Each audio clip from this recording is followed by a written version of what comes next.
తెలుగు శ్రోతలందరికీ నమస్కారం అండి. మన అలనాటి కథలు ఎవర్ గ్రీన్ స్టోరీస్ ఛానల్కి మీ అందరికీ స్వాగతం. ఈరోజు నుంచి మనం ఎద్దనపూడి సులోచనారాణి గారు రాసిన సెక్రటరీ అనే నవల వినేద్దామండి. ఇక ఆలస్యం చేయకుండా మనం కథలోకి వెళ్ళిపోదాం. వీడియో చూసిన వెంటనే లైక్ చేసి షేర్ చేసి తప్పకుండా సబ్స్క్రైబ్ చేసుకోండి. మన ఛానల్ని బెల్ ఐకాన్ యాక్టివేట్ చేసుకోండి. బామ్మోయ్, నాకు ఉద్యోగం దొరికింది. ఓరవాకిలిగా వేసి ఉన్న తలుపుల్ని దబాలన తెరుచుకొని లోపలికి వస్తూ అంది జయంతి. ఎక్కడా? ఆగాగు, అలా మీద పడితే నిలబడలేనే తల్లి.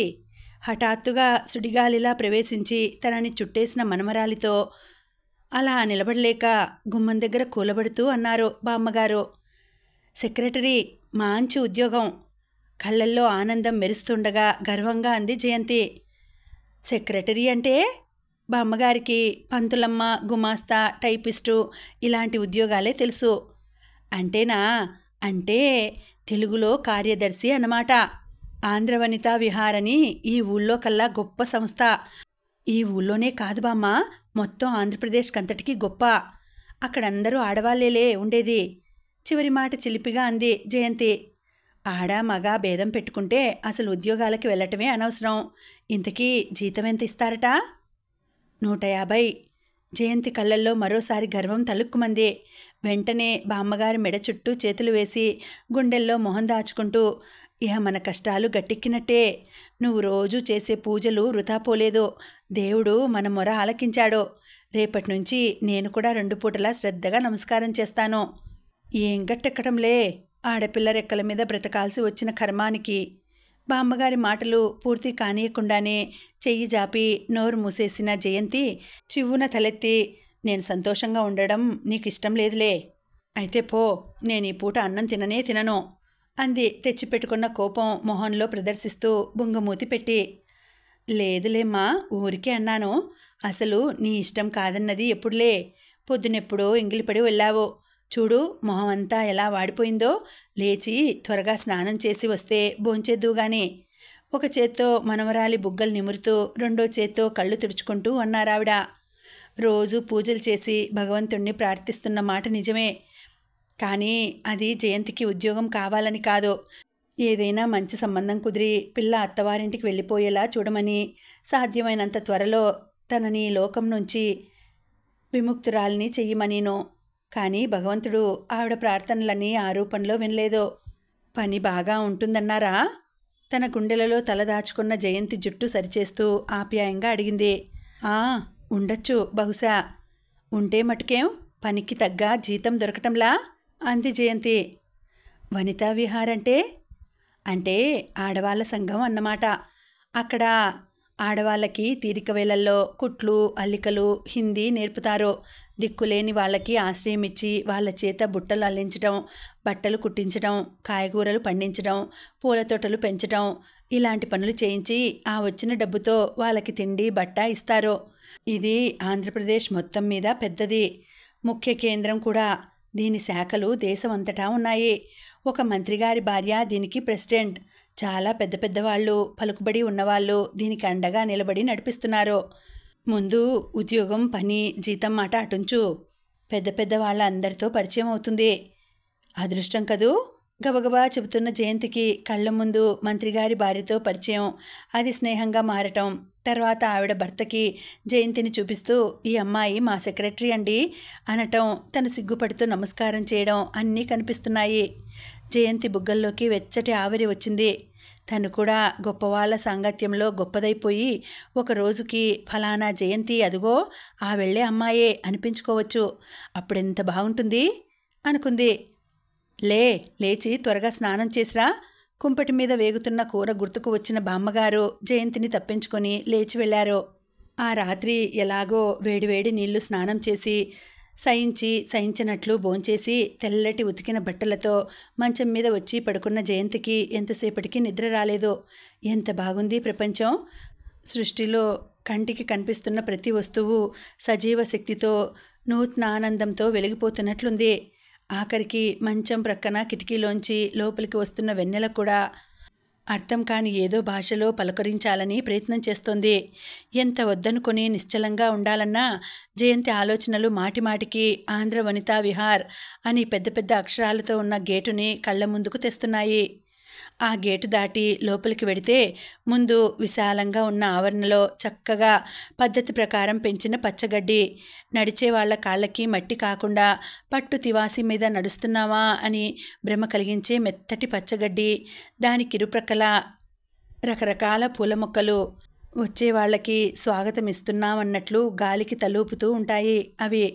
అవి దాటి ఆ పచ్చగడ్డి మీద బాగా ముందుకు వెడితే సన్నటి పాలరాతితో దగదగా మెరిసే వరండాలో ఆ చివర ఈ చివర చక్కటి శిల్పంతో చెక్కిన పెద్ద పెద్ద స్తంభాలు, వాటి మధ్యగా ఉన్న గుమ్మంలోంచి లోపలికి వెడితే లోపల పెద్ద హాల్ నిండా వరుసల ప్రకారం అమర్చిన నీలం రంగు వెల్వెట్ కుర్చీలకి అటువైపుగా పెద్ద స్టేజీ, ఆ స్టేజీని తన లోపల దాచేసుకుంటున్న పెద్ద పసుపచ్చటి వెల్వెట్ కర్టెన్, దానిమీద స్టేజీకి ఆ చివరి నుంచి ఈ చివరికి వచ్చేటట్లు మధ్యలో రక్తవర్ణంలో ఆంధ్ర వనితా విహార్ అని కనిపిస్తున్న అక్షరాలు. ఆ అక్షరాలు చూసేవాళ్ల చూపుల్ని క్షణంసేపు తమ వైపే ఆకట్టుకునేంత అందంగా ఉన్నాయి. వరండాలోంచి లోపలికి వచ్చే గుమ్మానికి ఇరుపక్కల పైకి వెళ్ళటానికి మెట్లున్నాయి. ఆ మెట్ల మీద బంగారపు రంగు అంచున్న ఆకుపచ్చ తివాసి పరిచి ఉంది. ఆ మెట్లెక్కి పైకి వెడితే చిన్న వరండా, దాన్ని ఆనుకుని కొన్ని గదులు, ఆ గదులకి వరుసగా secretary, president, meeting hall, library అన్న బోర్డులుంటాయి. మీటింగ్ హాలు కొద్దిగా పెద్దదే అని చెప్పవచ్చు. అందులో ఓ 20 మంది కూర్చునేందుకు కుర్చీలు, టేబుల్, చిన్న అల్మారా, గదికి మధ్యగా సీలింగ్ ఫ్యాను ఉన్నాయి. వనితా విహార్ దాదాపు ప్రతి నెల ఏదో ఒక ప్రత్యేక కార్యక్రమం జరుపుతూనే ఉంటుంది. దానికి నిర్ణయించుకోవలసిన కార్యక్రమాన్ని రూపొందించడానికి, సలహాలు తీసుకోవడానికి, చర్చలు జరపడానికి కమిటీ సమావేశం అవుతూ ఉంటుంది. సెక్రటరీ గది కొంచెం చిన్నదిగా ఉంది. అందులో చిన్న టేబుల్, ఫైల్స్ పెట్టే ర్యాక్, టైప్ మిషన్, ఎవరన్నా వస్తే కూర్చునేందుకు 2 కుర్చీలు, టేబుల్ ప్రక్కన ఫ్యాను, గదిలో మూలగా చిన్న టేబుల్ మీద ఫోన్ ఉంది. ఆ చిన్న గది గుర్తొస్తేనే జయంతికి స్వర్గంలో అడుగు పెట్టినట్లుగా ఉంది. వైస్ ప్రెసిడెంట్ సుమిత్రాదేవి జయంతికి మొట్టమొదటిసారిగా ఆ గది చూపిస్తూ, ఇదిగో ఇదే నీ గది, ఉదయం 10 గంటల నుంచి సాయంత్రం 5 గంటల వరకు ఉండాలి. ఆ లోపల వచ్చే ఫోన్ కాల్స్కి జవాబివ్వాలి. ముఖ్యమైన విషయాలుంటే నోట్ చేసుకుని అవసరమైతే నాకు ఇంటికి ఫోన్ చేయాలి. ఏదైనా పనిపడితే మెంబర్స్ ఇంటికి వెళ్ళి వివరాలు అందజేయాలి. టైప్ వచ్చన్నావుగా అంది ఆవిడ టైప్ రైటర్ వైపు చూస్తూ. వచ్చు, కానీ పాస్ అవ్వలేదు, సిగ్గుపడుతూ జవాబు చెప్పింది జయంతి. ఓస్, పాస్ అవ్వకపోయినా పర్వాలేదు, మాకు కావాల్సింది పని కానీ సర్టిఫికెట్లు కావు. రేపు వచ్చి జాయిన్ అవ్వు, బయటకు దారి తీస్తూ అంది సుమిత్రాదేవి. జయంతి ఒక అడుగు వెనక నిలిచిపోయి ఇంకోసారి గదివైపు పరీక్షగా చూసి గుండెల నిండా గాలి పీల్చుకుంది. ఎంత బాగుంది గది. రేపటి నుంచి తను చేయబోయే ఉద్యోగాన్ని గురించి పదే పదే తలుచుకుంటూ ఆ రాత్రి కలత నిద్రపోయింది. జయంతి అంతా తన అదృష్టంగా మురిసిపోతున్న ఆ వనితా విహారికి మంత్రిగారి భార్య ప్రెసిడెంట్ అన్నది నామమాత్రమే. అన్ని విషయాలు వైస్ ప్రెసిడెంట్ సుమిత్రాదేవి చూస్తుంది. క్యాషియర్ కమలానంద్ అని ఒక ఆవిడ ఉంది. ఆవిడ ఊళ్ళో పెద్ద పేరున్న డాక్టర్. తన ప్రాక్టీస్తోనే ఆవిడకి క్షణం తిరుబడి ఉండదు. ఒకవేళ 1 అరా ఉన్నా మిగతా పనులు బోలెడన్ని. అందుకే కేవలం వనితా విహార్ లోకంగా పెట్టుకొని ఉత్సాహంగా సమర్థతతో 4 చక్క పెట్టుకుపోగల వ్యక్తి సెక్రటరీగా కావాలి. అందుకే అది మామూలు వ్యక్తికి వదిలేసే ఉద్దేశంతో పేపర్లో ప్రకటించారు. వనితా విహార్ సంగతి, అందులో మసిలే వ్యక్తుల వ్యక్తిత్వాలు, ఆ ఉద్యోగంలోని సాధక బాధకాలు తెలిసిన ఎవ్వరూ దానికోసం ప్రయత్నం చేయలేదు. అలా తెలియక చేసిన కొద్ది మందిలో అర్హతలను బట్టి చూస్తే 10 మంది తేలారు. ఆ 10 మందిలో ఒక్క జయంతే ఇంటర్వ్యూలో నెగ్గింది. మనిషిని చూస్తూనే ఓ విధమైన వ్యక్తిత్వాన్ని సూచించే వేషభాషలు, ఆడంబరం లేని సంభాషణ, అడుగు పెడుతూనే అందరి చూపులు తన వైపు ఆకెట్టేసుకోగల ఓ విధమైన అమాయకత్వంతో కూడిన అందం, ప్రవర్తనలో నిదానం, అన్నింటికంటే ఆ అమ్మాయి ఈ ఉద్యోగం పట్ల చూపుతున్న విపరీతమైన శ్రద్ధాసక్తులు వనితా విహార్ కమిటీ ఏకగ్రీవంగా జయంతిని సెక్రటరీగా అంగీకరించేలా చేశాయి. సొంత బామ్మ తప్ప మరో వ్యక్తిని దగ్గరగా ఎరుగని జయంతి పుస్తకాల్లో కనిపించే ప్రపంచమే ఈ ప్రపంచం కూడా అనుకునే జయంతికి అందరూ తనలాంటి వాళ్ళే అనే భ్రమలో తనకు దొరికిన ఈ ఉద్యోగం గురించి, అది లభించటం కేవలం ఆకాశంలోని జాబిలి అరచేతిలో చిక్కిందన్నట్లు ఊహించటంలో ఆశ్చర్యం లేదు. రోజు బాగా బారెడు పొద్దు పైకి వస్తేనే కానీ కప్పుకున్న దుప్పటి కదల్చటానికి ఇష్టపడని జయంతి మర్నాడు తెల్లవారుతుండగానే లేచింది. 9 గంటలకల్లా భోంచేసి ఉన్న బట్టల్లో తనకిష్టమైనవి వేసుకుని కొట్టుకునే గుండెలతో స్వప్నలోకంలో నడుస్తున్న దానిలా వనితా విహారికి వచ్చింది. జయంతి వచ్చేటప్పటికి ఎవరూ లేరు. కాపలా ఉండే రంగయ్య మటుకు వచ్చి తాళాలు తీసి జయంతిని తీసుకెళ్లి లోపల కూర్చోబెట్టాడు. దాదాపు గంట పోయిన తర్వాత సుమిత్రాదేవి వచ్చింది. ఆవిడ ఒంటరిగా రాలేదు, వెంట నలుగురున్నారు.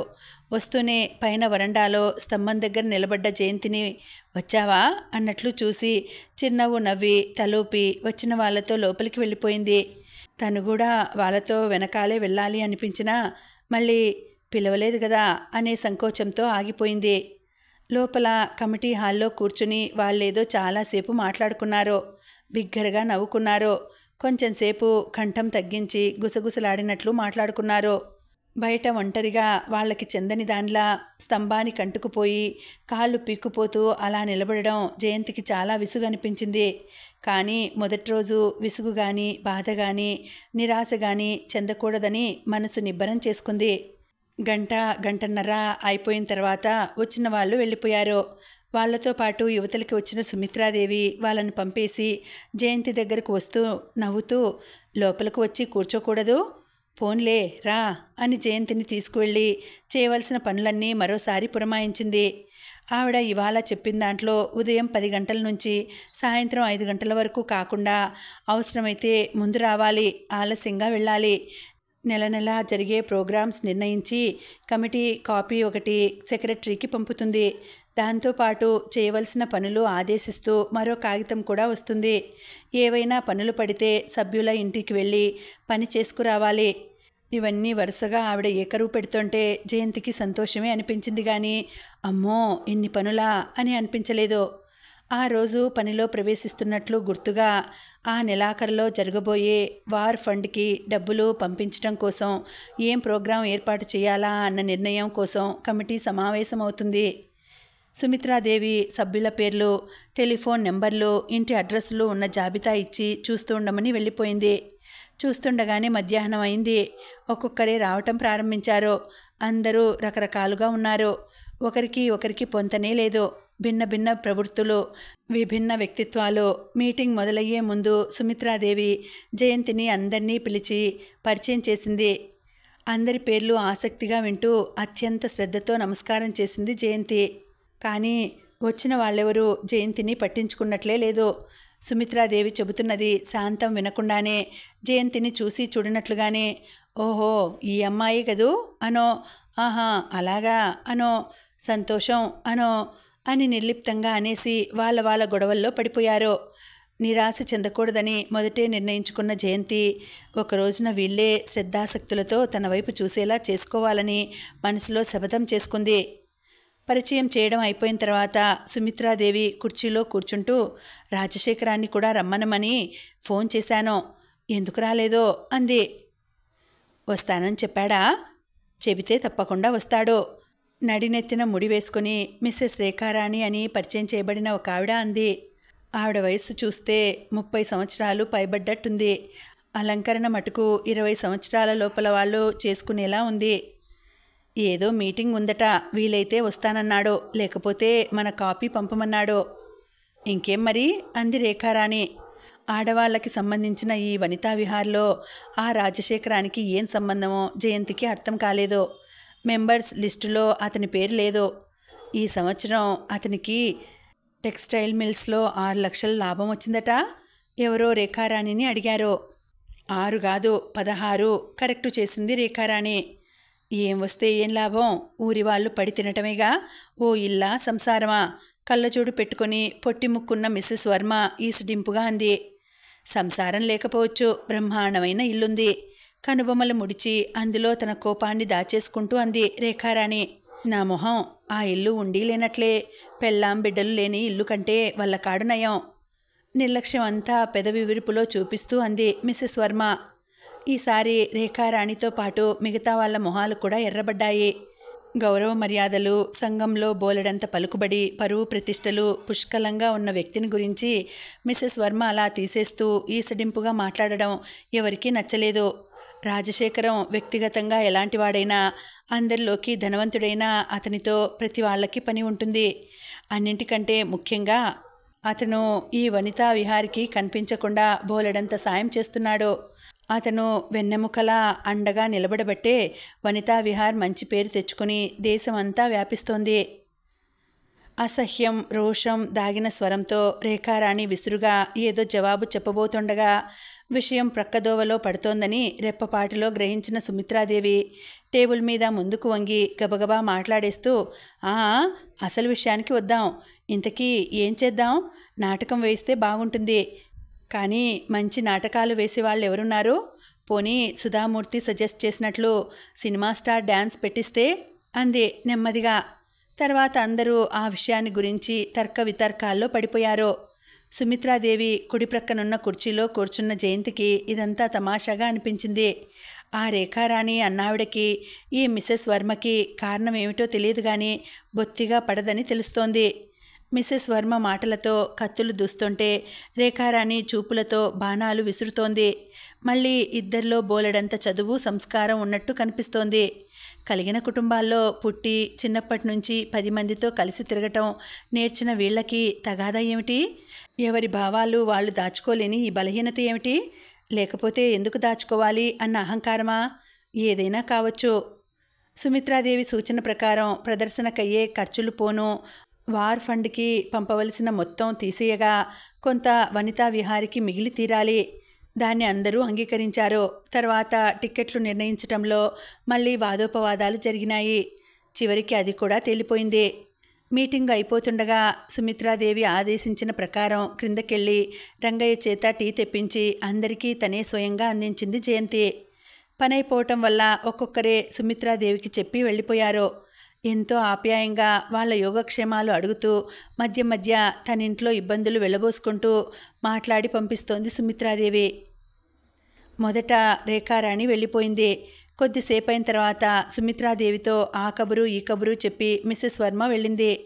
అందరి దగ్గర సెలవు తీసుకున్న సుమిత్రాదేవి దూరంగా నిలబడిన జయంతిని దగ్గరగా పిలిచి టేబుల్ మీద పెట్టిన కాగితాలు తీసి అందిస్తూ, ఇదిగో ఇది టైప్ చేసి తలా ఒక కాపీ అంటుండగానే ఇంతలో బయట నుంచి నోర్మోయ్ అన్న రేఖారాణి స్వరం వినిపించింది. దాని వెంటనే షటప్ అన్న మిసెస్ వర్మ గొంతు కూడా వినిపించింది. జయంతితో పాటు సుమిత్రాదేవి కూడా ఉలిక్కిపడింది. క్షణంసేపు ఆవిడ కళ్ళు కనుబొమలు కుంచుకున్నాయి. వెంటనే చేతిలో ఉన్న కాగితాలు జయంతి మీద పడేసి, కర్మ, దీనికి వైస్ ప్రెసిడెంట్గా ఉండే కంటే గాడిదలు కాయటం నయం అని సనుక్కుంటూ స్థూలకాయాన్ని ఊపుకుంటూ గబగబా ముందుకు వెళ్ళింది. తన మీద పడి క్రింద పడబోయిన కాగితాలను భద్రంగా పట్టుకొని జయంతి కూడా ఆవిడ వెనకాలే వెళ్ళింది. చూడండి, కాలు తొక్కి పైగా ఎలా పేలుతోందో. రేఖారాణి కళ్ళు నిప్పులు కురుస్తున్నాయి. చూడలేదని చెప్పలేదు మండిపడుతూ అంది మిసెస్ వర్మ.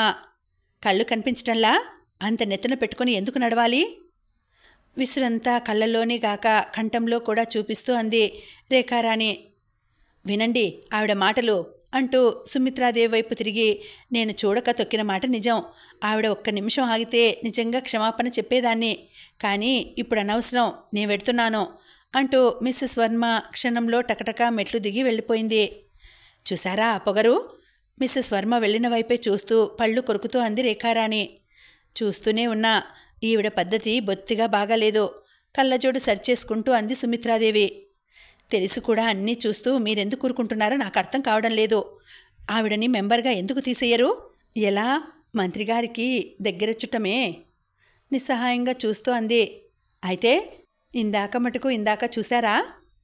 అవునవును, అతని గురించి అలా మాట్లాడాలంటే ఎంత ధైర్యం కావాలి? ధైర్యం ఎందుకు? మిడిసిపాటుంటే చాలు. ఊరి వాళ్ళంతా పడి అతని సంపద తింటున్నారట. అది ఈవిడకెందుకో, అతనిష్టం. మీకు ఆవిడ్ని మెంబర్గా తీసేయడం చేత కాకపోతే చెప్పండి, రాజశేఖరానికి చెప్తే సరి. ఇలాంటి వాళ్ళని అతను క్షణంలో వంచగలడు. కళ్ళజోడు తీసుకుని చీర కొంగుతో తుడుచుకుంటున్న సుమిత్రాదేవి కంగారుగా, వద్దు రేఖారాణి, ఇప్పుడు అలాంటివి ఏవీ వద్దు, చాలా గొడవ వస్తుంది, సమయం రాని చెప్దాం, దానికి నేను చూస్తున్నాను, ఎప్పుడూ నెపం మన మీద ఉంచుకోకూడదు అంది. సరే మీ ఇష్టం, నేనొస్తాను అంటూ రేఖారాణి వెళ్ళిపోయింది. వెధవగోల, ఇద్దరే కొరివిదయ్యాలు. సుమిత్రాదేవి మొహంలో ప్రసన్నత రేఖారాణితో పాటు వెళ్ళిపోగా మళ్ళీ కనుబొమ్మలు ముడుచుకొని తిట్టుకుంటూ వెనక్కు తిరిగింది. తిరుగుతూనే తన వెనకే బొమ్మలా నిలబడ్డ జయంతిని చూసి క్షణంసేపు తెల్లబోయి ఆ వెంటనే కోపం తెచ్చుకుంటూ, నువ్విక్కడే ఉన్నావా? నీకు చెప్పిన పని వదిలేసి వింత చూస్తున్నావా? వెళ్ళి టైప్ చెయ్యి అన్నది. జయంతి కాగితాలు తీసుకొని తన గదిలోకి వెళ్ళిపోయింది. అది టైప్ చేస్తుండగా సుమిత్రాదేవి వచ్చి, నేను వెడుతున్నాను, టైప్ చేసి ఉంచితే నేను రేపు వచ్చి సంతకాలు చేస్తాను, పని కాగానే నువ్వు వెళ్ళిపో అంటూ పురమాయించి వెళ్ళబోతూ హఠాత్తుగా ఆగి వెనక్కి తిరిగి జయంతి దగ్గరగా వచ్చి, ఇదిగో అమ్మాయి, పెద్దదాన్ని చెబుతున్నాను, నువ్విక్కడ 4 రోజులు ఉండాలంటే ఈ గొడవలేవి పట్టించుకోకు, నీ పనేదో నువ్వు చూసుకొని నీ దారిన నువ్వెళ్ళు, ఇలా జరిగిందని అదని ఇదని ఎవరితో అనకూడదు, ఇక్కడి మాట ఈ 4 గోడలు దాటి బయటకు పోకూడదు, తెలిసిందా? గుర్తుంచుకో అని చెప్పి వెళ్ళిపోయింది. టైప్రైటర్కి కాగితాలు బిగిస్తున్న జయంతి తెల్లబోయి అలాగే కూర్చుండిపోయింది. బాగుంది, తనేదో తప్పు చేస్తున్నట్లు ఈ వార్నింగ్ ఏమిటి, నయం అనుకుంది. అసలు రాజశేఖరం అన్న వ్యక్తి ఎవరు? రేఖారాణికి ఏమవుతాడు? అతనంటే మిస్సెస్ వర్మకెందుకింత ఈసడింపు? అసలు వీళ్ళిద్దరికీ ఎందుకు పడదు? ఎంత వద్దనుకున్నా ఆ సంఘటనని జయంతి మనసులోంచి తుడిచివేయలేకపోయింది.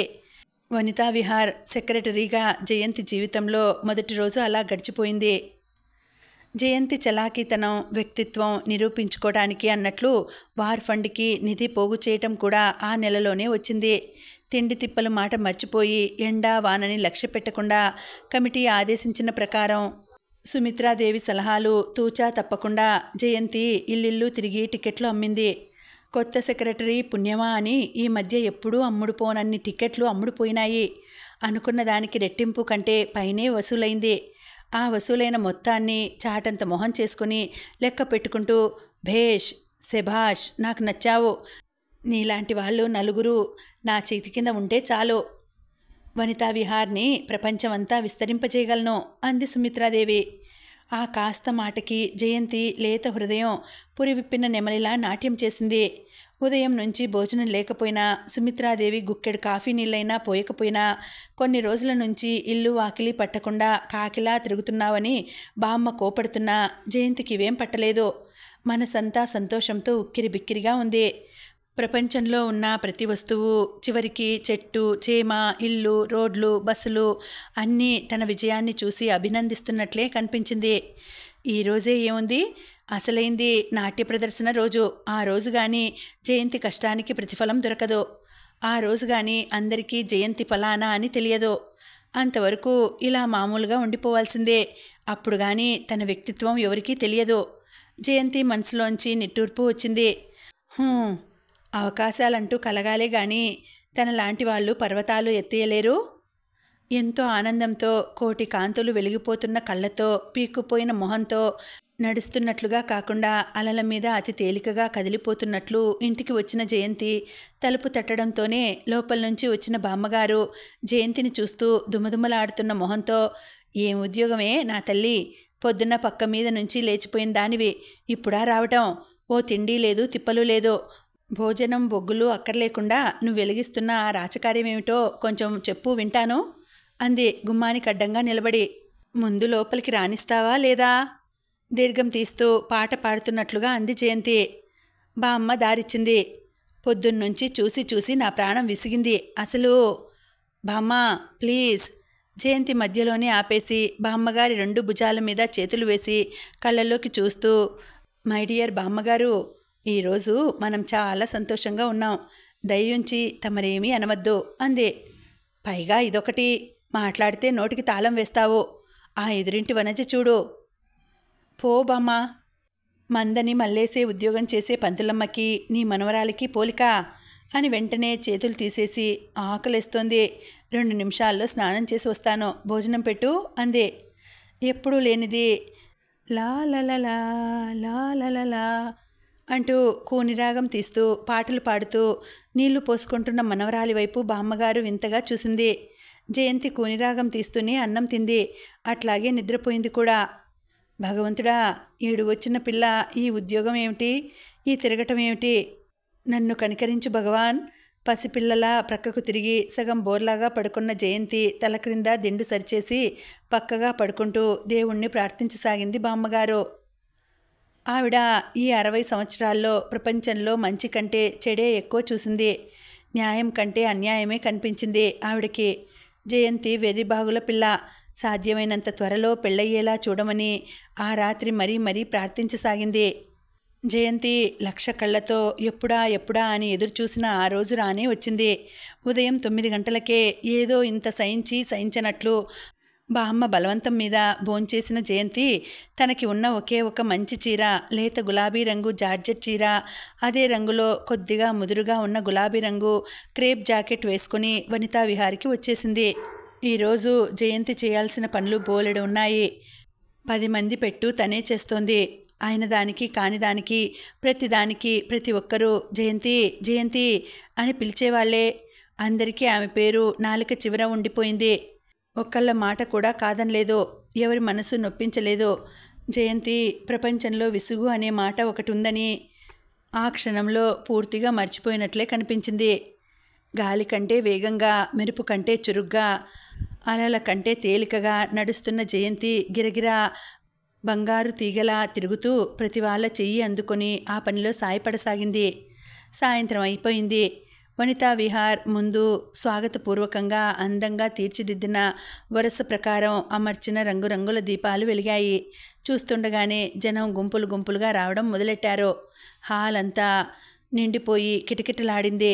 అక్కడే నిలబడిన జయంతి సుమిత్రాదేవి ఆదేశించిన ప్రకారం నేర్పుగా తెప్పించి పెట్టిన కుర్చీలు వేయించి వచ్చిన వాళ్ళకి కూర్చునేందుకు స్థలం చూపించసాగింది. ఇంత గందరగోళం మధ్య జయంతి ఒక విషయం గ్రహించకపోలేదు. బోలెడంత డబ్బు పెట్టి టిక్కెట్ కొన్న వాళ్ళు ఎవరూ రాలేదు. ఒకవేళ వచ్చినా చాలా కొద్ది మంది ఉండి ఉంటారు. మర్యాద కోసం ఇచ్చిన పాసుల మీద మటుకు బ్రహ్మాండంగా ఒక్కొక్క పాస్ మీద కనీసం 1/2 డజనుకి తక్కువ లేకుండా వచ్చారు. అందుకే హాలు కిటకిటలాడి చోటు చాలడం లేదు. మొదటి తరగతి ఎంట్రన్స్ దగ్గర జయంతిని నిలబడమని చెప్పింది సుమిత్రాదేవి. పెద్ద పెద్ద వాళ్ళు చాలామంది వస్తారు. జాగ్రత్తగా స్వాగతం చెప్పి వాళ్ళకి కూర్చునేందుకు చోటు చూపించాలి. జయంతి అలాగే నిలబడిపోయింది. ఎవరో వచ్చారని కుర్చీలు తెప్పించి లోపల వేయిస్తున్న జయంతి ఇంతలో ప్రక్కవాళ్ళు మంత్రిగారు మంత్రిగారు అనటంతో వేయిస్తున్న కుర్చీలు వదిలేసి బయటకు పరిగెత్తుకొచ్చింది. జయంతి మనుషుల్ని తప్పించుకొని వచ్చే లోపల మంత్రిగారు స్టేజ్ దగ్గరకు వెళ్ళిపోయారు. ఏదో పని మీద ఆయనతో వెళ్లకుండా వెనకే నిలబడిపోయిన సుమిత్రాదేవి గుమ్మం పక్కన ఊరికే నిలబడిపోయిన జయంతిని చూస్తూ విసుక్కుంటూ, అదేమిటి ఇప్పుడేనా అలా నిలబడేది? అక్కడ జనం నిలబడ్డారు, కుర్చీలు వేయించమని చెప్పలా అంది. హఠాత్తుగా లభించిన ఈ తిరస్కారంతో జయంతి మనస్సు చివుక్కుమనటమే కాకుండా కళ్ళల్లో నీళ్లు కూడా తిరిగాయి. ఇంతలో అటువైపుగా వచ్చిన మిస్సెస్ కరుణాకరం, అరే అక్కడ వాళ్ళంతా నిలబడిపోయారే అంటూ పరిగెత్తుకెళ్ళి కుర్చీలు సర్దివేసి కూర్చోబెట్టింది. ఒక్క కరుణాకరమే కాదు, మిగతా అందరూ అంతే. ఎవరిని చూసినా వనితా విహార్ భారం అంతా వాళ్లే మోస్తున్నట్లు చురుగ్గా పనిచేస్తున్నారు. మొదటి తరగతి ఎంట్రన్స్ దగ్గర వాలంటీర్గా నిలబడిపోవడం తప్ప ఇంకేం చేయాలో జయంతికి అర్థం కాలేదు. ప్రోగ్రాం మొదలయ్యే ముందు అరచేతి మందాన వెడల్పాటి జరీ అంచుగల పట్టుచీర కట్టుకుని ఒంటి నిండా రాళ్ల నగలతో దగదగా మెరిసిపోతూ మంత్రిగారి భార్య ప్రెసిడెంట్ హోదా అంతా ఒలకబోస్తూ స్టేజ్ మీదకు నడిచి వెళ్ళి రిపోర్టు చదివింది. ఆయాసపడుతూ తడబడుతూ మధ్య మధ్య ఆగి చెమట తుడుచుకుంటూ 1,00,000 తప్పులతో ఆ ఇంగ్లీష్లో ఆ రిపోర్టు చదవకపోతే హాయిగా తెలుగులో చదవకూడదు అనిపించింది. అదే తనే అయితేనా? అయినా ఇదేమిటి, అందరూ ఇలా ఒక్కసారిగా తనని మర్చిపోయారెందుకు అనుకుంది. అధ్యక్షత వహించిన మంత్రిగారు మాట్లాడుతూ మధ్య మధ్య స్టేజ్కి ఓ ప్రక్కన నిలబడిన భార్య వైపు సగర్వంగా చూసుకుంటూ వనితా విహార్ చేస్తున్న నిస్వార్థ సేవని వేణోళ్లా కొనియాడుతూ కనీసం కొన్ని సంస్థలైనా ఇలా పనిచేస్తే దేశం చాలా బాగుపడుతుందని, ఆడవాళ్లు ఈ అత్యవసర పరిస్థితుల్లో ముందడుగు వేసి దేశ రక్షణ బాధ్యతను తాము కూడా పంచుకుంటే పురుషులకి తేలికవుతుందని చెప్పారు.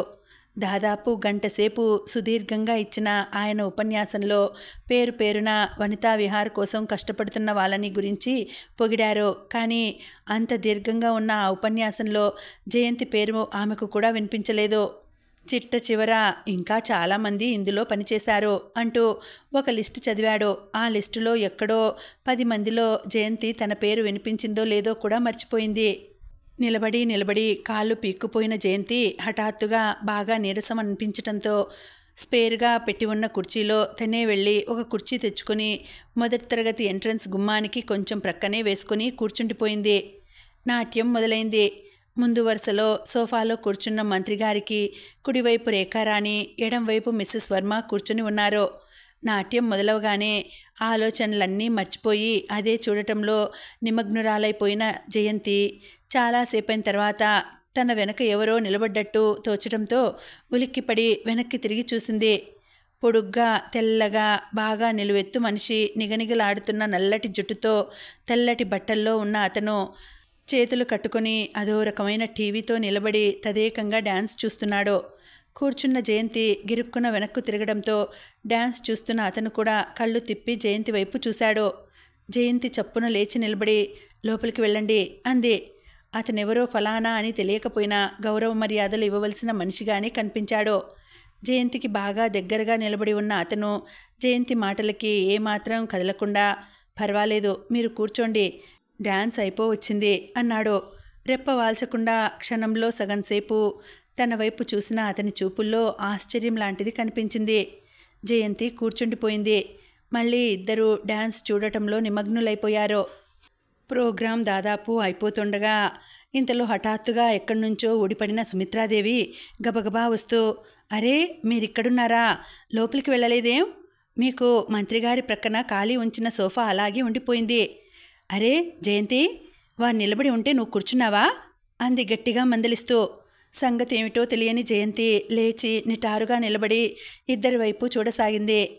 నోనో, నేను లోపలికి వెళ్ళనన్నాను, అసలు నేను వచ్చింది కూడా ఇప్పుడే అన్నాడతను చేతులు ప్యాంటు జోబుల్లో పెట్టుకుంటూ. అలాగా, ఈ అమ్మాయి మా సెక్రటరీ, కొత్త, పాపం తెలియదు, జయంతిని పరిచయం చేస్తూ అంది సుమిత్రాదేవి. జయంతి 2 చేతులు జోడించి నమస్కారం చేసింది. అతను చేయలేదు. చేతులు ఇంకా అలాగే ప్యాంటు జేబుల్లో పెట్టుకుని కళ్ళతోనే విష్ చేసి, అవును, ఎవరినో అపాయింట్ చేశారని విన్నాను, పేరు అన్నాడు జయంతి కళ్ళలోకి సూటిగా చూస్తూ. మళ్ళీ ఆ చూపుల్లో అదే భావం. జయంతి. జయంతితో పాటు సుమిత్రాదేవి కూడా చెప్పింది. అతనెవరో పరిచయం చేస్తుందేమో అనుకుంది జయంతి. అదేం అవసరం లేనట్టు సుమిత్రాదేవి వెళ్ళిపోయింది. జనం గుంపులు గుంపులుగా యువతలకి వచ్చేస్తున్నారు. వాళ్ళకి దారి ఇస్తూ గుమ్మం ప్రక్కగా నిలబడిపోయిన జయంతి దూరంగా వెళ్ళిపోతున్న సుమిత్రాదేవి వైపు, అతని వైపు చూడసాగింది. అతను నిలబడ్డప్పుడే కాదు, నడుస్తుంటే కూడా వెనక నుంచి చూసిన మనిషి మంచి హుందాగా నిండుగా ఉన్నాడు. బయటకొచ్చేసిన మంత్రిగారు వెళ్ళి కారులో కూర్చున్నారు. కారు చుట్టూ చాలామంది మూగారు. వాళ్ళందరిలో పొడుగ్గా ఉండటం వల్లనేమో అతను స్పష్టంగా కనిపిస్తున్నాడు. అందరూ ఆడంబరంగా వీడ్కోలు ఇచ్చారు. మంత్రిగారి కారు కదిలి వెళ్ళిపోయింది. జయంతిలో నుంచి ఎంత బలవంతాన ఆపుకోవాలన్నా ఆగని నిట్టూర్పు ఒకటి బయటకు వచ్చింది. మంత్రిగారు రాను వచ్చారు, వెళ్ళను వెళ్ళారు. తను పరిచయం చేయబడనే లేదు. చూస్తుండగానే జనం పలుచబడిపోయారు. హాలు ఖాళీ అయిపోయింది. హఠాత్తుగా అందరికీ మళ్ళీ జయంతి గుర్తుకు వచ్చింది. ఒక్కసారి అంతా జయంతి జయంతి అని పిలవటం మొదలుపెట్టారు. వినిపించిన జయంతి నిలబడ్డ చోటు నుంచి ఒక్క అడుగు కూడా కదపలేదు. ఓ ప్రక్క రేఖారాణి, ఇంకో ప్రక్క అతను నడుస్తుండగా జయంతి వైపు వచ్చిన సుమిత్రాదేవి ఆగి, జయంతి, నువ్వింకో అరగంట ఉండి వాళ్ళవన్నీ సర్దించేసి తర్వాత వెళ్ళు. నేను కూడా ఉండేదాన్నే, కానీ మా చిన్నబ్బాయికి జ్వరం, ఒళ్ళు పేలిపోతోంది. నేను రాకపోతే పని జరగదని తప్పనిసరిగా వచ్చాను అంటూ రేఖారాణి పొదామా అంది పక్కకు తిరుగుతూ. రేఖారాణి నల్లంచు పువ్వులున్న తెల్ల సిల్కు చీర కట్టుకుంది. గుండెల్లోకి దిగిపోయిన నెక్కు ఉన్న జాకెట్టు, మెళ్ళో ముత్యాల పేరు, చేతి మీద షాల్, నడినెత్తి మీదకి చుట్ట నుండి ఒక ప్రక్కకు వేలాడుతున్న మల్లెపూలు. మనిషి నలగలేదు, చెదర్లేదు. అప్పుడే తయారై వచ్చినట్టుంది. జయంతికి క్షణంసేపు విపరీతమైన ఈర్ష్య అనిపించింది. తనే రేఖారాణి అయ్యి రేఖారాణి జయంతి ఎందుకు కాకూడదు? మంత్రిగారి ప్రక్కన ఎంత టీవీగా కూర్చుంది అనుకుంది. రండి మీరు కూడా, పరధ్యానంగా నిలబడిపోయిన అతని వైపు చూస్తూనే అంది రేఖారాణి. నేనా? నేను కూడా ఉండి ఇవన్నీ చూస్తాను, నాకు నిద్ర రావటం లేదు అన్నాడు. అతని కళ్ళు జయంతి తల మీద నుంచి దూరంగా ఎక్కడో చూస్తున్నాయి. నిజంగా? Many many thanks.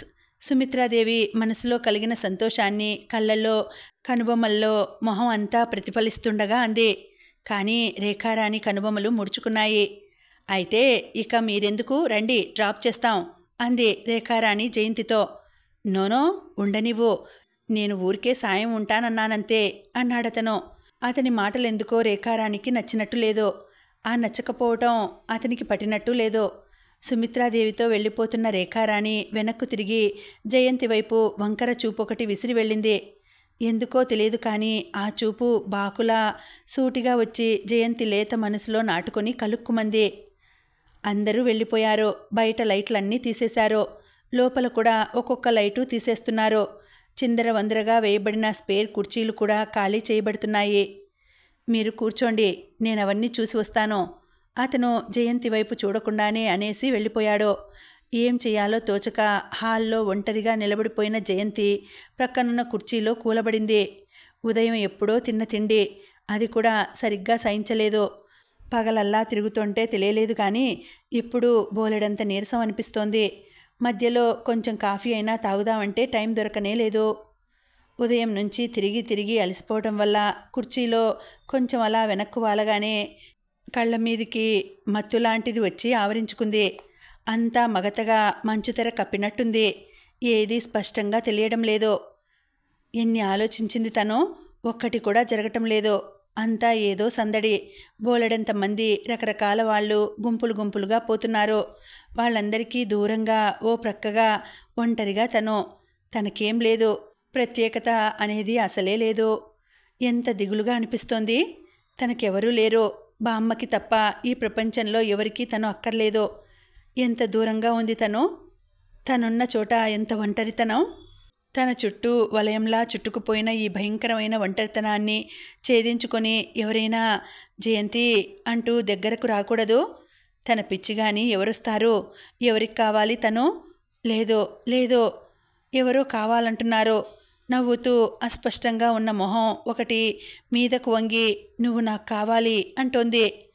ఇప్పుడెంత హాయిగా ఉంది. ఎవరిదో చెయ్యి వచ్చి తన చేతిని పెనవేసుకుంది. ఆ స్పర్శ ఎంత ధైర్యాన్నిస్తుంది. ఆ చేతిని పట్టుకొని అలా అలా దూర తీరాలకు ఎగిరిపోతే ఎంత బాగుండును. తన చేతిలో నుంచి జారిపోబోయి తప్పించుకోబోతున్న ఆ చేతిని మరింత బలంగా దగ్గరికి పట్టుకొని గుండెలకి దగ్గరగా లాక్కుంది. ఏదో నూతన స్పర్శ, ఏదో తెలియని సువాసన, అర్థంగాని ఆనందం జయంతిని ఉక్కిరి బిక్కిరి చేశాయి. ఉలిక్కిపడి లేచింది. ఎదురుగా అతని చెయ్యి తన 2 చేతుల్లో. జయంతి క్షణంసేపు తనెక్కడుందో, తనేం చేస్తోందో అర్థం కాలేదు. తెల్లబోయిన జయంతి ఒక్కసారి చిరునవ్వుతో ఉన్న అతని మొహంలోకి, ఇంకోసారి తన చేతుల్లో ఉన్న అతని చేతి వైపు చూసింది. అదేమిటి, భలేవారే, కూర్చోండి అని చెప్తే హాయిగా నిద్రపోతున్నారా? పైగా లేపుదామని తట్టబోతే చెయ్యి గట్టిగా పట్టుకున్నారు. నవ్వుతూ అంటున్న ఆ మాటలు జయంతిని పూర్తిగా ఈ లోకంలోకి తీసుకువచ్చాయి. చప్పున చేతిని వదిలేసి నిలబడింది. కానీ ఈసారి అతను వదల్లేదు. జయంతి చేతిని పట్టి కొద్దిగా పైకెత్తుతూ మృదువుగా, చాలా అలసిపోయారులా ఉంది, అవునా అన్నాడు. అప్పటికే సిగ్గుతో నరనరం మెల్లితిరిగిపోతున్న జయంతి అవునన్నట్లు గబగబా తలూపింది. హాల్లో ఇందాకట్లా దేదీప్యమానంగా వెలుగుతున్న లైట్లు లేవు. హాలుకి మధ్యగా వెలుగుతున్న లైటు మాత్రం ఉంది. స్టేజ్ని ఎప్పట్లా తనలో దాచేసుకున్న పసుపచ్చటి వెల్వెట్ కర్టెన్ మామూలుగా ఏమీ ఎరుగందానిలా వేళ్లాడుతోంది. పదండి వెళదాం అన్న అతని మాటలతో జయంతి కదిలింది. ఇద్దరూ బయటకొచ్చేశారు. వరండాకి కొద్ది దూరంలో వెన్నెలలో నల్లగా నిగనిగలాడుతున్న పొడుగాటి కారు ఒకటి నిలబడి ఉంది. దాన్ని చూడగానే జయంతి ఉలిక్కి పడినట్లుగా నే వెళ్ళటం ఎలా అనుకుంది.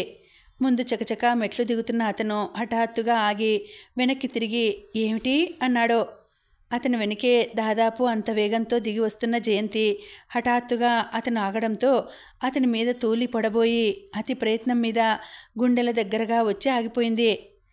ఏమిటి? ఇంకోసారి అడిగాడు అతను. నేను వెళ్ళటం ఎలా? నడిచి వెళ్ళండి, రిక్షాలుండవు, బస్సులు ఇప్పుడు రావు, అతను మళ్ళీ నడుస్తూ అన్నాడు. జయంతికి కోపం వచ్చింది.